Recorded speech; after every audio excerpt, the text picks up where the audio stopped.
नाज़िर नुसरत फिरोज़ मां मुबैना तौर अगवा थियल नौजवान शागिर्द इमरान साबकी जी बाज़ियाबी लाइ शागिर्दनि ऐं वारसनि पारां एहतजाज कयो वियो। रवायत ॾिसूं था नुसरत फिरोज़ मां महबूब कलोड़ो जी इहा रिपोर्ट। नाज़िर नुसरत फिरोज़ प्रेस क्लब जे अॻियां मौजूदु आहियूं, जिते मुख़्तलिफ़ कॉलेजनि जे शागिर्दनि पारां ऐं नौजवान जेको इमरान आहे साबकी उन जे वारसनि पारां गॾियल तौरु एहतजाज कयो वियो आहे संदसि अगवा जे मामले ख़िलाफ़। अचो त उन्हनि सां ॻाल्हि ॿोल करियूं, संदन छा चवणु आहे उन हवाले सां। साईं नवीद अली, मां शहीद बेनज़ीर भुट्टो यूनिवर्सिटी कैंपस नौशहर फिरोज़ शागिर्द आहियां। हीअ असांजो शागिर्द दोस्त मोरो मेरान डिग्री कॉलेज जो स्टूडेंट आहे, इंटर क्लास जो। हाणे ही पंहिंजे कॉलेज मां छुट्टी खां पोइ ॻोठ पियो हलियो वञे त वाट ते हिनखे अगवा कयो वियो किडनैपर्स जे हथां। हाणे असां उन मामले खे असां जेको आहे सो हाईलाइट कयोसीं। SSP साहब उन ॾींहुं खुली कचहरी में वेठो हुयो। असांजो दोस्त उन खां इहो सवाल कयो, साईं असांखे शेल्टर तहफ़ुज़ कॾहिं ॾिनो वेंदो ऐं असांजो शागिर्द दोस्त कॾहिं बाज़ियाब कयो वेंदो। उन्हनि चयो त शाम ताईं मसइलो तव्हांजो फिलफोर हल था कयूं ऐं शागिर्द बाज़ियाब थींदो। उन शाम ख़बर न आहे कॾहिं थींदी, कॾहिं उहो असांजो दोस्त बाज़ियाब थींदो। हाणे ही शागिर्द आहिनि इंटर क्लास कॉलेज जा, हिननि जो त को सियासी एक्टिविटी या कंहिं मसइलनि मसाइलनि ॻोठनि सां त को तालुक़ु हूंदो न आहे। हिननि खे अगवा खयों वञनि, यूनिवर्सिटी जे शागिर्दनि ते बेगुनाह FIR थियूं वञनि। हाणे असांखे कॾहिं तहफ़ुज़ मिलंदो? असांखे त चयो वेंदो आहे तव्हां बाबा मुल्क जो मुस्तक़बिल आहियो, मुस्तक़बिल सां अहिड़ो अशर त थींदो न आहे किथे।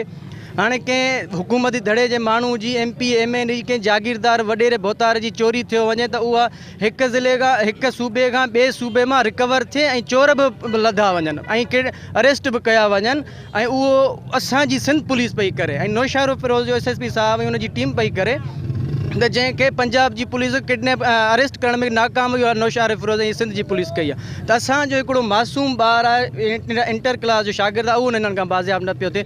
असां वरी बि पंहिंजो इहो मुतालबो था रखूं कानून नाफ़िज़ करण वारे इदारनि खां, साईं बराए महिरबानी असांजो शागिर्द असांखे बाज़ियाब कराए ॾिनो वञे। ऐं कुझु ॾींहं पहिरियां मोरो तालुके में जेका कॉलेज आहे मोरो मेरान डिग्री कॉलेज, उते हिकिड़ो असांजो शागिर्द आहे, उहो वञे पियो कॉलेज। उनखे रस्ते मां सुबुह जे टाइम ई अगवा कयो हुयो, जीअं सां हीउ नंढड़ो मासूम गॾु हुयो।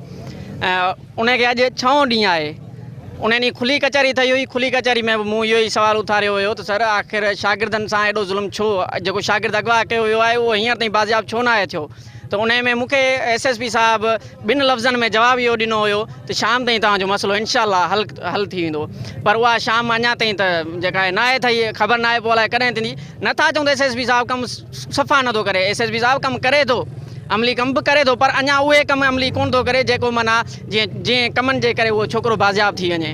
सो असां SSP साहब खे, DIG साहब खे, IG साहब खे ऐं होम मिनिस्टर मोहतरम जनाब ज़ियाउल हसन लंजार साहब खे इहो अपील था कयूं या रिक्वेस्ट था कयूं त महिरबानी करे हिकिड़ी कमेटी ठाहिनि। जीअं उन्हनि MNA ज़ुल्फ़िकार बियन साहब जे लाइ मक़सदु हिकिड़ी कमेटी ठाही हुई, जंहिंमें 2-3 SSPs हुआ, DSPs हुआ, SHOs हुआ, त ईअं ई हिकिड़ी कमेटी ठाहिनि। उहा कमेटी जेका आहे स्पेशली जेका हुजे उहा इन स्टूडेंट खे बाज़ियाब कराइण जे लाइ हुजे। सुबुह जो 8 बजे असांजो छोकिरो तयारु थी घरां बाइक ते निकितो। उन सां गॾु उनजो नंढड़ो भाउ बि गॾु हुयो।